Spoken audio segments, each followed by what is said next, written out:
જય માતાજી મિત્રો, સ્વાગત છે આજના નવા વિડીયોમાં। આજે તારીખ છે 21/8/2026 ને ઘણા બધા ખેડૂતો મિત્રોની કોમેન્ટો આવતી હતી કે શું હાલમાં બનાસ નદીમાં પાણીની આવક ચાલુ છે કે બંધ થઈ ગઈ અને બનાસ નદીમાં કેટલું પાણી આવી રહ્યું છે। તો મિત્રો તમે હાલમાં વિડીયોના માધ્યમથી જોઈ શકો છો બનાસ નદીમાં બિલકુલ થોડું પાણી આવી રહ્યું છે અને આ પાણી હજુ સુધી દાંતીવાડા ડેમ સુધી પહોંચ્યું કે નહીં।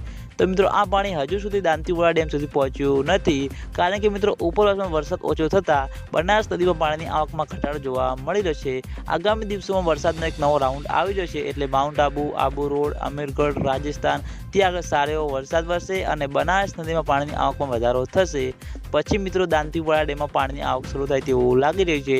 ખેડૂતો મિત્રોની આશા છે કે જેમ બને તેમ ઝડપી દાંતીવાડા ડેમમાં પાણીની આવક શરૂ થાય અને દાંતીવાડા ડેમ તેની સપાટી પ્રમાણે સંપૂર્ણ રીતે ભરાય। તો મિત્રો દાંતીવાડા ડેમમાં પાણીની આવક શરૂ થશે અને દાંતીવાડા ડેમ તેની સપાટી પ્રમાણે સંપૂર્ણ રીતે ભરાશે તો ખેડૂતો મિત્રોના મનમાં ખુશીનો માહોલ જામતો જોવા મળશે, કારણ કે ખેડૂતો મિત્રોને પૂરતા પ્રમાણમાં પાણી મળી હશે। એટલે ખેડૂતો મિત્રોની આશા છે કે જેમ બને તેમ ઝડપી દાંતીવાડા ડેમમાં પાણીની આવક શરૂ થાય। અને હાલમાં તમે વિડીયોના માધ્યમથી જોઈ શકો છો બિલકુલ ઓછું એટલે કે મિત્રો આટલું પાણી આવી રહ્યું છે અને આ પાણી હજુ સુધી દાંતીવાડા ડેમ સુધી પહોંચ્યું નથી। અને આજના વિડીયોમાં આટલું હતું।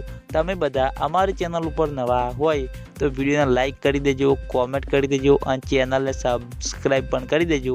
તો મિત્રો જય માતાજી।